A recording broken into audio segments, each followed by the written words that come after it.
Ooh. All right, people. We're going to do it like this.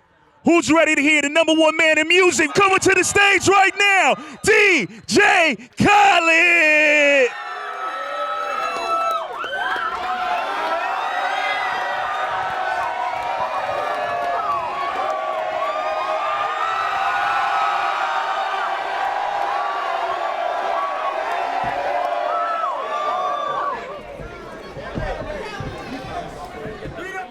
Hold on, he got to post this right quick. Hold up. Make some noise, let's go.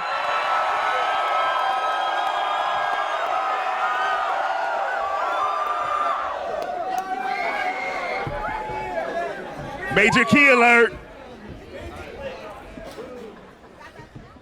All right, hold on, let me put, no, you post it? Hold on. You got to post it right quick, all right, before we get started. All right, my story. There we go, okay, there we go, we good. What's up, everybody? Y'all good? All right, album in stores right now on iTunes. It is called Major Key. Yes. Let me ask you a question, man. You got a who's who of hip-hop on the album. Everybody's on that joint. How do you get all those people on one album? You know, first of all, God is the greatest, you know what I'm saying, for making all this happen, you know what I'm saying? Yes, indeed. But, you know, I've been in this game I've been putting 25 years of blood, sweat, and tears into what I've been doing, you know, basically my whole career. And right now, it's my 10-year anniversary of We the Best Music. Make some noise for that right quick. And a lot of the artists that have super amazing relationships that are actually my friends that I came up in the game with, meaning as in, some of them I talk to almost every day, we brothers, and some of them we got super respect for each other, meaning as in, like, when I first started in the game, they first started. So we was climbing that mountain together, and we always respected each other on a music level and as just pure respect. And at the same time, as we blessed to make good music and put good music together. You know what I'm saying? I make hits, I find hits, and I put hits out. Meaning as in, you know, not only am I a producer, DJ, music executive, I'm also somebody that can help A&R some amazing projects, you know what I'm saying, which I've had in my career behind the scenes and help give them hits, you know what I'm saying? But, so I have like super like music studio relationships with all these artists, but at the same time is that I present amazing music. And you know, when you present an amazing record to somebody and they hear it, music is powerful. They love it. They ready to do a record with me.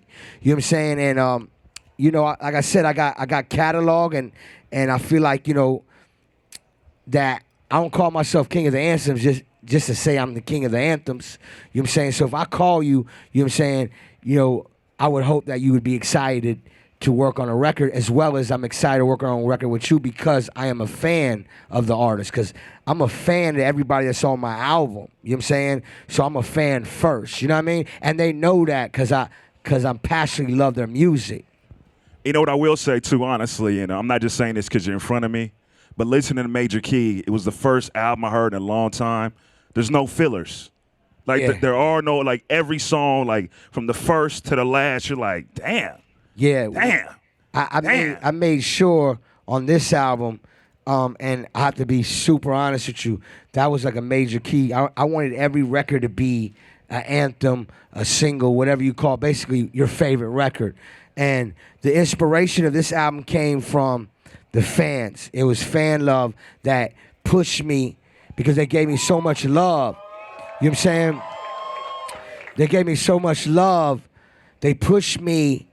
Like, I would come, like, for instance, I'm outside right now. There's thousands of people's outside. There's thousands of people in here, right? And they show me so much love. I would take that energy and go in the studio. On this album, my son that's about to be here and my fans is inspired me. You know what I'm saying? I see you, my brother. I see you. It's my guy right there. Yeah, I remember you gave him the chain, right? Yeah. He been supporting me crazy, man. I appreciate it. That's right. Said he got it. That's right. Thank you. All right, now when you're working with all those artists, how do you pick who's on what track with who? Like, how do you curate that? You know, it starts off with the production. You know what I'm saying? If I'm producing it or producing it with another beat maker, I want to get the beats right. You know You know what I'm saying? I always get like, when I start an album, I always get like the first 3 to 5 beats that I just love. You know what I'm saying? And the way I create my albums, I always want to create the first 2 to 3 singles. You know what I'm saying? But this album ended up being, to me, all singles. But I'm just saying this is how I start. And then once I get a track, I'll be like, you know what? I want to come up with some type of concept. Sometimes I just let the beat speak. But most of the time, I like to come with some type of idea because it's my album. So, you know, I want to kind of give some type of inspiration when I make the phone call to the artist to be like, yo, you know what I'm saying? Let's try to talk about something like this. Or here's an idea. Let me just throw it in the air. You know what I'm saying? That might transform into a hook. You know what I'm saying? And then they have something to go off of, like, yo, I love that idea. You know what I'm saying? Let me sing or spit some bars, or you know what? Let me change this part of the hook because that was dope. You know what I'm saying? It starts off with the beat and hook on most of my records. And then to finish them, like if I get the hook and beat done, it's, you know, when I present a record, it's easy. All they gotta do is fill in the gaps with inspiration to know the vibe. You know what I mean? And like I said, each record has a different story, though. You know what I'm saying? So with a project like this that seems so huge, how long does this process take? Like, when do you know this album is finished, and how long did that take? This album, like I said, fan love inspired me to make this album. So this album, I started working last year, October, on this album. You know what I'm saying? I always usually put an album out every year. You know what I'm saying? And October is when I'm always working. You know what I'm saying? So like music, I own my own studio. I'm always cooking. And if I'm not in Miami cooking, I'm cooking out of town. I'm always working. But October is like, I remember, you know what I'm saying? I went into like a meditation mode. I was like, you know what? I'm going to start working and get it cracking. And I actually just dropped. I changed a lot last year close to that date. So I started working immediately after I dropped the album. Like, something told me, man, I was going through a certain time in my life, man. I was just like, man, don't give up, don't quit, keep pushing, keep going. You know what I'm saying? And you know, music helps me keep going. You know what I mean? Were there any major challenges in making this album? I think the biggest challenge for me was being patient. How so? What do you mean? You know, because you have the certain timeline where you have to turn in so the fans can get it. If I say July 29th, I don't want to be the guy to say I got to push the album back. You know what I'm saying? Or so some people push their albums back because of legal reasons, clearing reasons, or they're not done. Me, I felt like I wanted to stay strong with that date because it just felt good. And so I have to be patient. Like, for instance, you know, the Holy Key record was the last record I finished on the album last minute, and I was waiting on the Kendrick verse. I had the Big Sean verse for a long time, you know what I'm saying, because me and Big Sean did a few records, and that one I had sent, but I wanted to be patient to get that one done the way I wanted it to get done. I could have gave up and just got it done. I wanted to get it done a certain way, and I gave you Holy Key. When'd you get Betty Wright on it? Betty Wright was after Kendrick. Like, so. Now, wait. Explain who Betty Wright is for people that don't know. So Betty Wright is she's an icon. First of all, in the 70s, 80s is when you know, Betty Wright was at the forefront. Well, icon is always at the forefront, but you know what I mean. You know, Mary J. Blige sampled bum bum bum bum bum bum bum, like all these classic soulful records and gospel records. You know what I'm saying? Go Google her and check her out. She's like, and she's from Miami. So she's like the Miami mama. You know what I'm saying? She like my mama from Miami. But she has a huge catalog, like huge. It's huge. Us in the hip hop game, we sampled her plenty of times, and not even just that. If you hear her records, you're gonna know them. Your mother or your father was playing them when you was growing up. You know what I'm saying? And how the Betty Wright thing went down is like, I told Big Sean, I was like, yo, Sean, I need you to catch the Holy Ghost. You know what I mean? Because like I said, this track was different. Usually I have a hook already. That's how I usually present my records. And this one, I was like, I ain't gonna tell him what the hook is. Here's the beat. It's hard. I need you to catch the Holy Ghost. He's like, what you want me to talk about? I was like, man, just catch the Holy Ghost. You can talk about, all the cloth talk and the vibes that's going on, but catch the Holy Ghost. Like, just go in. No rules, no regulations. So he did that. I loved it. Then I hit Kendrick up. I was like, yo, Kendrick, I need you to catch the Holy Ghost. Like, I'm just telling you the truth. When you talk to, if you ever interview Kendrick and ask him, he'll go and tell you. So I was like, yo, I need you to catch the Holy Ghost. And I said, straight determination, straight passion, no rules or regulations, just go like bad in is go. So he hit me up. I sent him the record. And he's like, yo, I got some shows. And he understand I was on a timeline. And he's like, yo, when you got, I had like 2 more days to turn my album in. So he's like, I got to do these shows. I'm going to get back to it. And he was like, I got you. I got to get back in the studio. So he hit me up. He was on the road and I'm just checking in. I was like, yo, just checking in. You know what I'm saying? Because now I'm like sweating because the album got turned in 2 days. You know what I'm saying? And then I love the record so much that I'm like, I hope I don't lose this record or just rush the record to get it done just to get it on the album. I didn't want that to happen. So he was in the studio, and I knew he was in the studio, so I texted him. I was like, yo, Kendrick Lamar, you just came from under the stage on the Beyonce show on BET. You came from under the stage.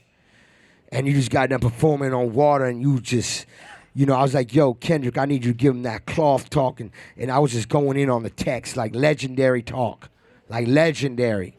So this is me texting Leonard Jamal, like legendary talk. So I'm like, man, I hope he texts me back. You know what I'm saying?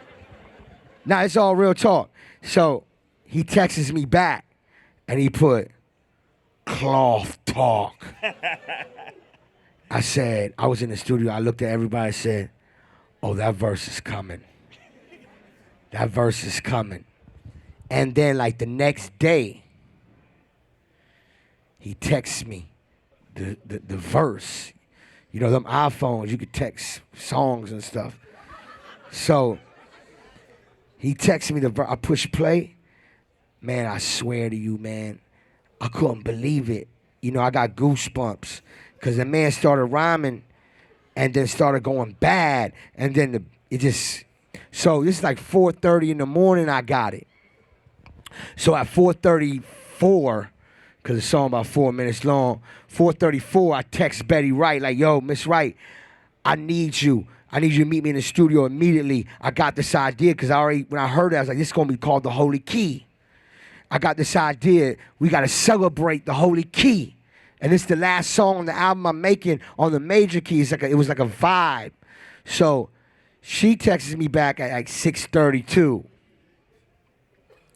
She said, Khaled, why are you texting me at 4:30? You know what I'm saying? And I'm like, it's just I'm so creative right now. I'm passionate. So she goes, she met me in the studio that afternoon, and we was in the studio. We was cooking up.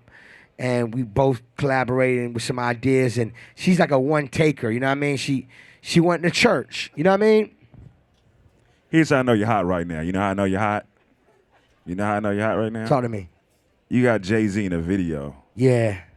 Jay-Z don't do videos. Nah, he don't even shoot his own videos. So how'd that go?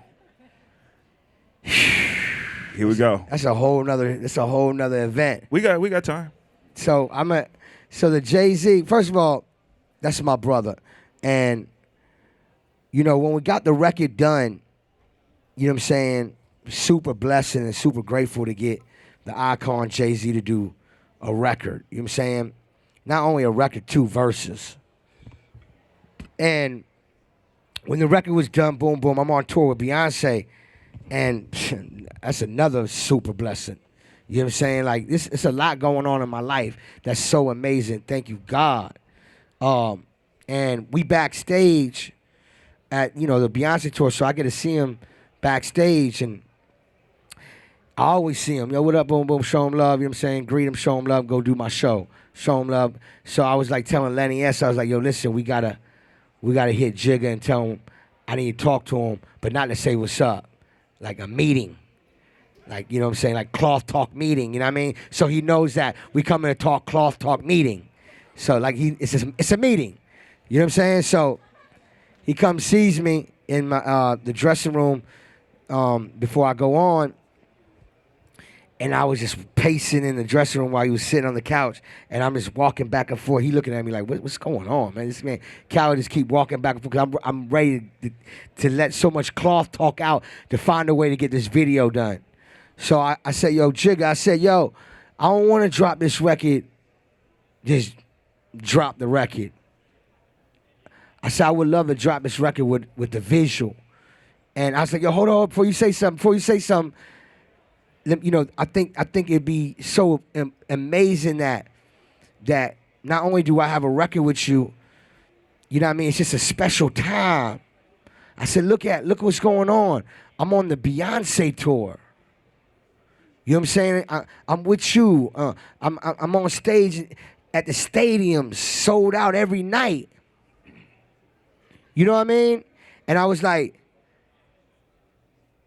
they don't want me to ask you to be in the video. So I'm going to ask you to be in the video. And he didn't say yes, and he didn't say no. So that was like the first day indication, like, he's like, yo, basically he was like, Khaled, I see you. Like, I see what you want to do. Like, but like, like a big up, bless up. You know what I mean? Like, so that was a start. And then, a few days go by. It's called Reminder Alert. We gotta remind the situation. So I'm hitting him like, yo, we should shoot this. I said, I really don't want to drop this song, because I knew if I would have dropped the song without the video, I would have never got the video. You see what I'm saying? And I still wasn't like 100% thinking I was gonna get the video, but I knew it was my duty of what I represent. I need to try. And I was prepared for the denial, which it wouldn't have been a disrespect. It would have been all love. He did a record for me. You know what I mean? And I don't expect him to shoot the video. Like, meaning as in, it's all love. That's family. Not even just that. He don't shoot videos. So we started talking more about the video. And we just started throwing up vibes and ideas. But he's still not saying yes. We just talking like, vibrations. I use the word vibration and vibes. You know what I'm saying? So it won't be like I'm trying to, get a yes or no. And we just started talking back and forth. So there's another day that I felt like he didn't say no. So we passed another day. Like 3 more days later, 3 more shows later. And do reminder, every time I asked him, I made sure I went extra hard on that stage in the stadium. Came back drenching like, boy, I tore it down in that place. You know what I'm saying? So he just see the passion, like, you know what I mean? And so I was telling Lenny, I was like, yo, this is how we got to do it. We got to start asking the people that work for him.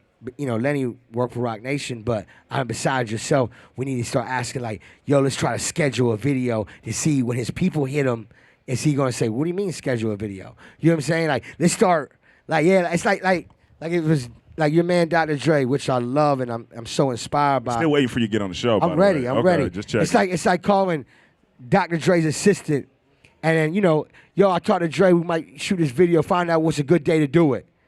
All right, let me check for you. You know what I'm saying? So I went that route and didn't get no feedback, but we kept doing it. So when I seen him, more ideas of the video started coming, and then we all had shows in New York. It was Summer Jam and Beyonce, 2 big stadium shows out here. And one day he just hit us up like, let's do this for the culture. Let's do this let's do this big, meaning as in Lenny, Khaled, let's get the director, lock the director in, and we got to that part. So we called the director ASAP. I'm like calling L.A. Reid at Epic. We need a big budget. This video gonna cost a lot of money. Like, it's about to go down. Be ready. Boom. We talked to the director. We getting vibes. So now we coming to New York, and I'm like, yo, Len, this is the perfect time to shoot it in New York because we all here, and it's in New York. You know what I'm saying? You know, because Jay-Z's busy. He's busy every single day. So we found out we was going to shoot the video like 2 days, really a day before the video, but like 2 days. But we had the director on deck ready because we knew it was going to be some like last minute vibe. So it just all came together, man. We invited a lot of artists to come out, and you know the video is very powerful. It represents. I feel like it's super big for the culture. You know what I mean? And it's an amazing song, and we came together, and it ended up being a masterpiece. All right, so I'm listening to Major Key, and I heard something I never heard before. So I'm listening, and it was a banger, by the way. But it joined Nas' album Done. I'm like, okay. I'm looking at the title, Nas' album Done. All right, cool. You know, that's all right. So then I'm listening to the song, I'm listening to content. I'm like, yo, Nas' album is really done. And I never heard someone announce their album is done on another cat's album. Well, he didn't know the title of the song. Oh, that's messed up. Nah, it ain't messed up. You know, because me and Nas have a super amazing relationship. When I heard the song, I went crazy. And, you know, it's him rapping over Fuji Lie. You know, we sample Fuji Lie. That's something big. Matter of fact, thank you, Lauryn Hill, Fugees, and Praz and Wyclef for clearing the sample. But when I got the record and Nas sent me back the verses, I heard him say, Khaled called me while I was in album mode. So I put it on hold. Something for the Major Key. Yeah, my album done. But, you know, he said some, and I thought that line was so powerful and so bold and such a statement, because that's Nas. That ain't just a artist rapper. That's Nas Escobar. So, and I heard the hook was so big, I was like, I gotta call this Nas album Done. He said it. I ain't lying. He said it. You know what I'm saying? And that is that. I knew when I put it on track listing, before y'all even hear it, you're gonna be like, I need to hear this song. So he said it. I ain't say it. He said it. So boom. And not even just that. I know Nas, he always cooking. You know what I'm saying? Nas is a perfectionist, and not even just that. He's special cloth alert icon. So when he says stuff like that, just know he got some stuff. So boom. You know, I dropped the record on the track listing. And matter of fact, I talked to Nas today. I text Nas just to let him know, thank you, man. You know what I'm saying? The response to the record has been trending for 2 days straight. You know, since 12 o'clock midnight to now, been trending. And I was just like, man, people love this. And we love working together. You know what I'm saying? So shout out to Nas. Now, were there any songs that couldn't make the album that just kind of hurt you, like, I got a few songs that didn't make the album that are super amazing, because I didn't want to put more than 14 on the album. You know what I'm saying? I didn't want to make it too long, and I didn't want to make it too short. I want, you know, because I know how it be. You want to ride out to an album, and I wanted to make this album, and my goal and my vision, we all try to make classics, and that's a strong word to use. So I wanted to make a classic, and I wanted to make an amazing body of work, and I wanted the fans to love it. So I didn't want to overdo it, you know what I'm saying? But I didn't want to give you not enough either. So I saved some songs because, you know, I'm a sound boy. I got to be prepared. You know what I'm saying? Anybody act up, I drop some more keys on them. You know what I'm saying? Like, I'm prepared. Trust me. All right, so another banger on your album, like, not that the whole album isn't a banger, but Don't Ever Play Yourself. You had, you know, Jadakiss, Fab, Busta Rhymes, but what I was surprised is your artist, Kent Jones, at the end. I didn't know the boy had it in him like that. I did that on purpose because, first of all, he's been trending from last night to now because of that record. What I did was, because he just coming up, his first record is Don't Mind, and it's a #1 record in the country. He's coming off a #1 record in the country. And it got so big that it's starting to go pop now. So, you know, I'm a music man, so I'm not saying to myself, like, man, he's so blessed. His first record went gold and about to go platinum, and it went #1, and now it's hitting the pop charts. So I'm like, you know what? I could easily make another hit with him and put on my album. Or I said, you know what, Kent? Because I know he raps, he can do them singing vibes, and he produces every beat. Like, he's special, this kid. Plays every instrument, everything. So I was like, yo, Kent, I'm going to put you how I met you, because he was straight. He can rap, like really rap, and super dope. And I said, you know, I'm going to put you on the record with some real spitters that's well respected, and, you know, they serious. You know what I mean? So I was like, you got to go in. And that's why I put him last. So I said, this is your chance.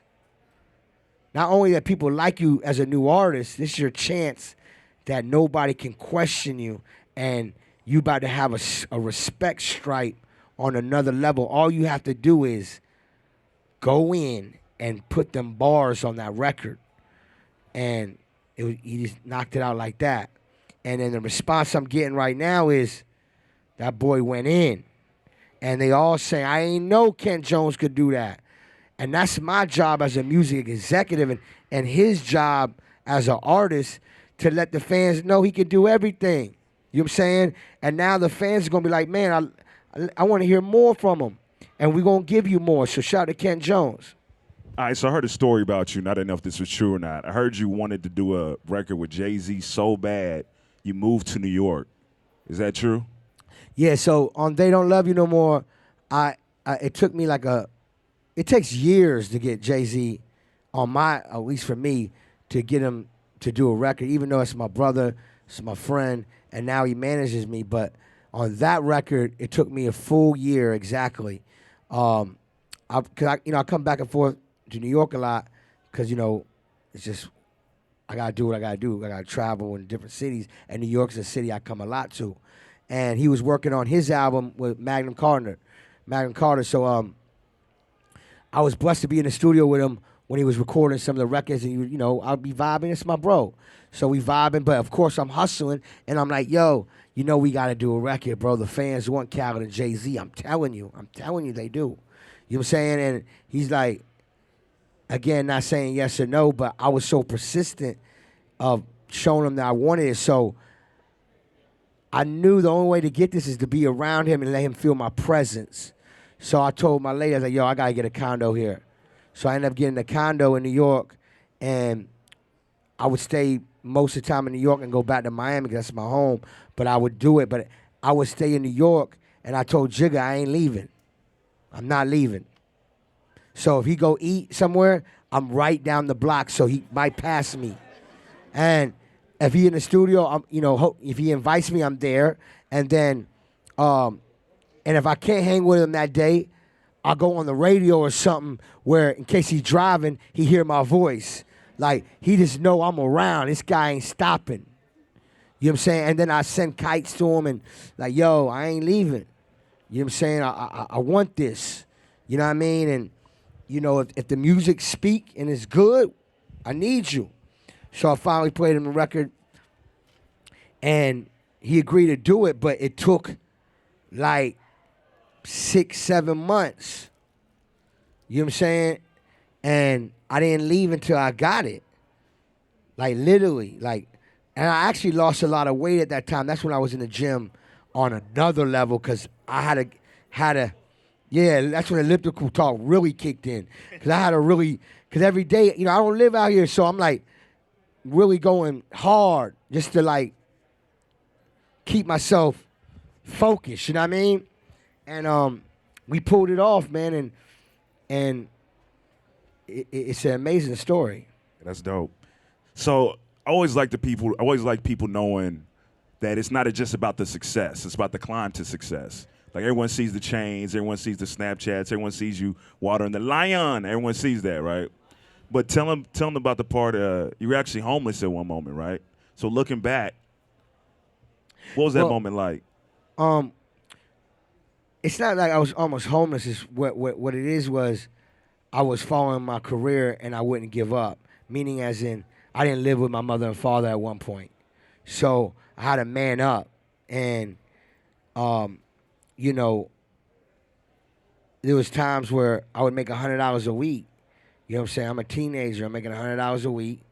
I get an apartment. I get evicted that month because I wouldn't pay the month bill, and I would get evicted because the music's too loud.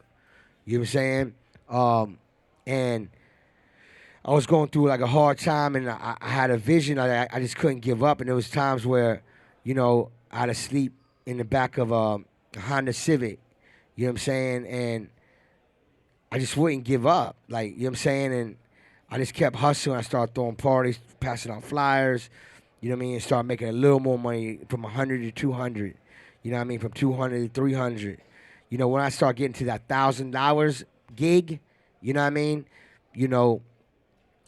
I started seeing, man, we might can make some, not might, we go and make something out of this. So, I come from radio, pirate radio. I come from, straight out the garage. And there was time in my life where, it was so bad that I had nowhere to put my turntables and my records and my drum machine. I had like tons of records. So I had to use my dog Nasty's house and put it in his garage until I found me a place.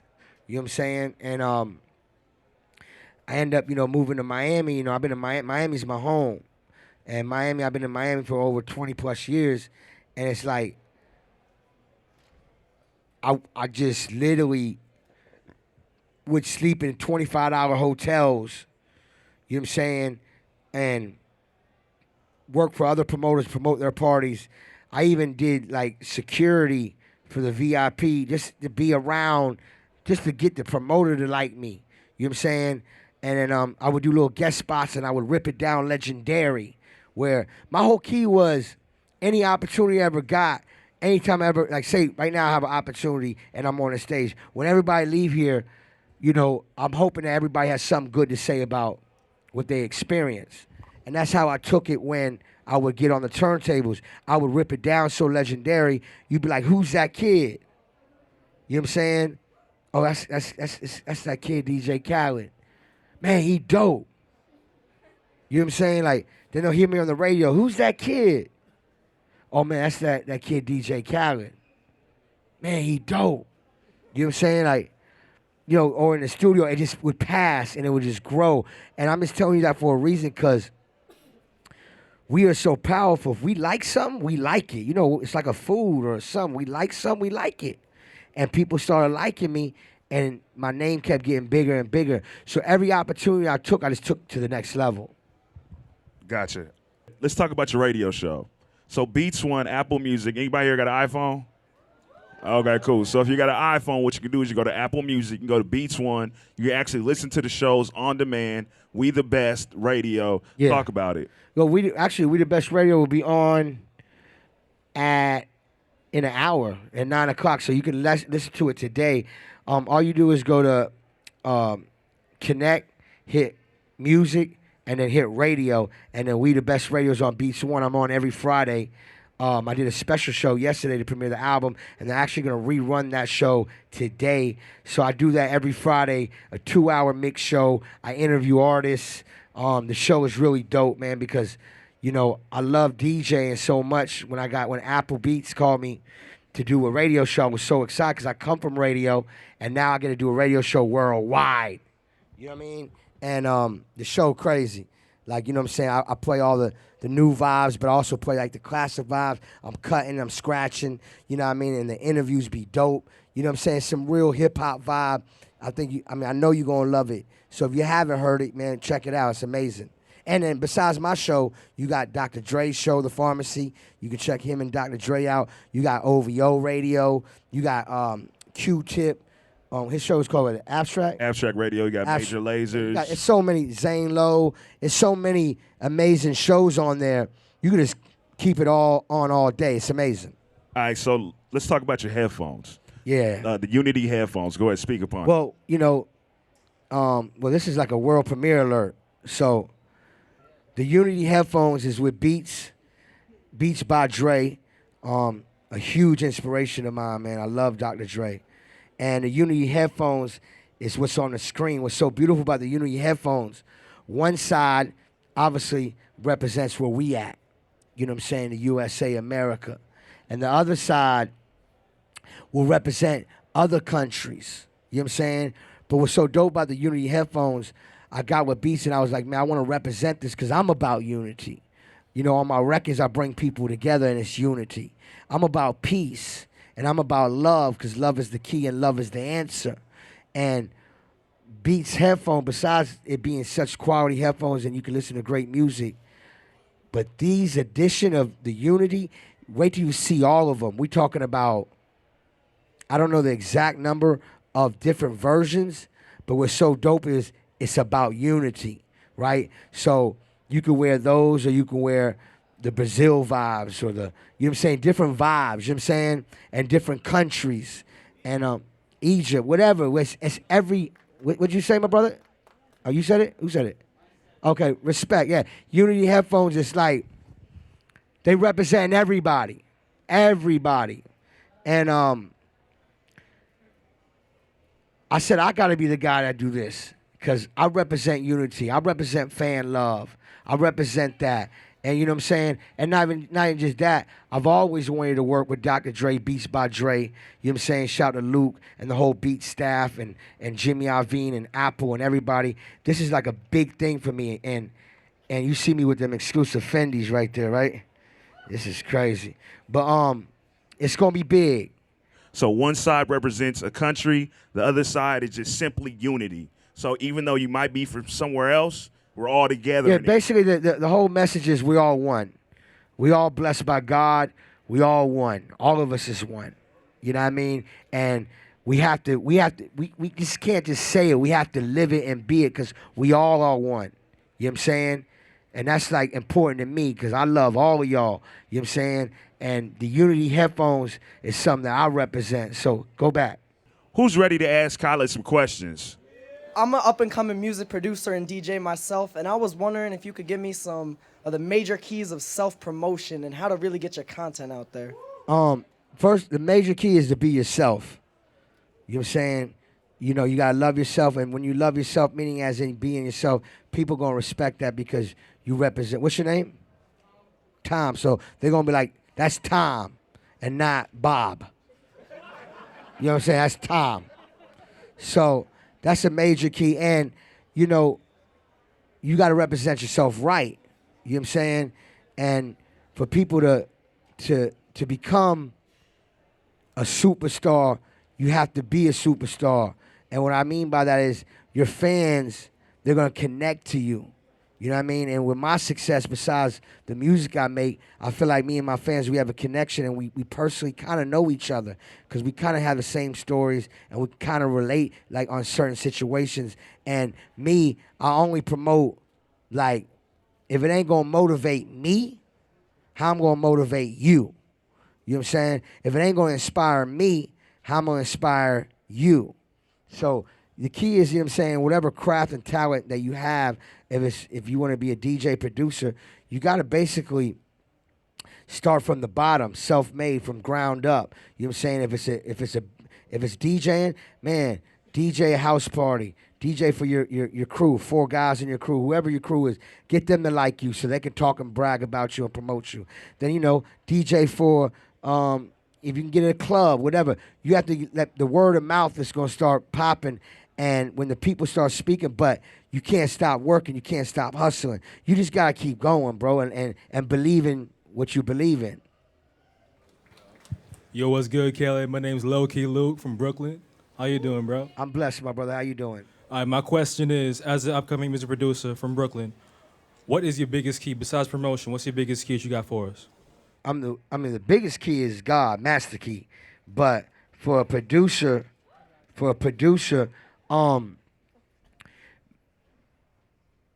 you can make a lot of beats, but the beats you should make is the right ones. Some producers just make too many beats. Well, let me break down a producer. There's beat makers and there's producers. Beat makers make beats. Producers do everything, you know, from top to bottom and get the job done. from helping making the beat or making the beat, getting the artist on the record, doing the vocal production on the record, formatting the record, you know what I'm saying, help mixing the record and getting the record out completely. That's a producer. Beat makers are some great beat makers that just make the beat. You know what I mean? But to be a great beat maker and producer, you know what I'm saying, try your hardest to find somebody that can represent your beats right, meaning as in whoever sings or raps over them that can bring that beat to the next level. But the beat got to be great, because if not, they're not going to be inspired. So, you know, I started in the game with just my community, the local, you know what I'm saying? And I'm so blessed that when we was local, like, now they superstars. Like, I remember giving beats to Rick Ross on his first album. I produced a song with him and Lil Wayne on there. You know what I'm saying? And people didn't really know me at that time. You know what I'm saying? And Ross was just coming out the gate, and look at him now. It's big Rick Ross.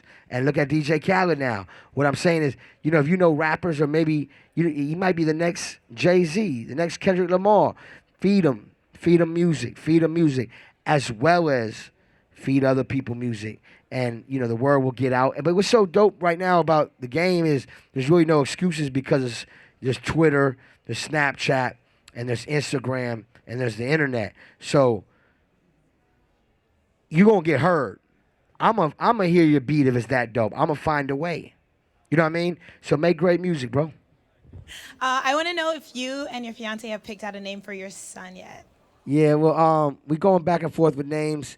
The name that my queen came up with, I love it, but I love my name too. So we, you know, we vibing on it. I think when I see my son, I think it's automatically just gonna come out, and I'm just gonna say it. You know what I'm saying? But I'm very excited, man, for the young king to be here soon. All right, what up, Khaled? I'm Luis, Beats One New York. Question for you. So, what up? So, tell us the vision from transitioning from turntable DJ to producer to music executive. What was the vision behind that? Oh, well, you know, I think DJs is such important in the music game, because we have to move the people when you DJ. And if you're on the radio, you have to keep people tuned in. And, you know, if you're a whack DJ, people leave the dance floor. If you're a whack DJ, they turn the radio off. So we know how people move. We know what people like. We know what people listen to. We know certain breaks. You know what I mean? We know certain vibes. So I took that blessing and started making beats. You know what I'm saying? And that's what made me into a full producer. You know what I'm saying? And then I already knew when I was a kid that I wanted to be owner of a record company, a CEO, an entrepreneur, a music mogul, a music boss. You know what I'm saying? So I always looked up to Puff Daddy and Jay-Z and Russell Simmons and, you know, all the greats. You know what I'm saying? And I was just inspired. I knew I was going to be that. You know what I'm saying? So I took all that talent from DJing and producing, and then coming up working from the radio game, I started learning, like, quote unquote politics, you know, just knowing every aspect. And then you know, I always was good about getting the word out. So I knew about marketing, you know what I'm saying? Because by getting the word out, like, you know, if I had to pass out flyers, I'd be the guy that pass out flyers. You know what I'm saying? To this day, I will do it now. That's what I am. That's what I do. The only difference is they made Snapchat and Twitter and Instagram. So that's why there's no excuses now. And I just took all that knowledge, and then I knew the business side of it too. You know, I learned the business side of it. And when I learned the business side of it, I was like, I'm super blessed, because I'm a DJ, producer, artist, but I also know the business. So I can relate good with creative artists, and I also can relate good when it's time to talk business. You know what I'm saying? So I took all that when I was a kid, and just kept growing and getting more wiser, and just kept learning and learning through my records and my experiences in the game. And it made me into a great executive and a great A&R and somebody great in the music business. So how does it feel to be able to share positive vibes and bring sunshine That's to right. Snapchat viewers like myself? 'Cause I know you love flowers. It feel good, man. You know, my you know, it's a joy and happiness to see brothers like you smile and excited and represent.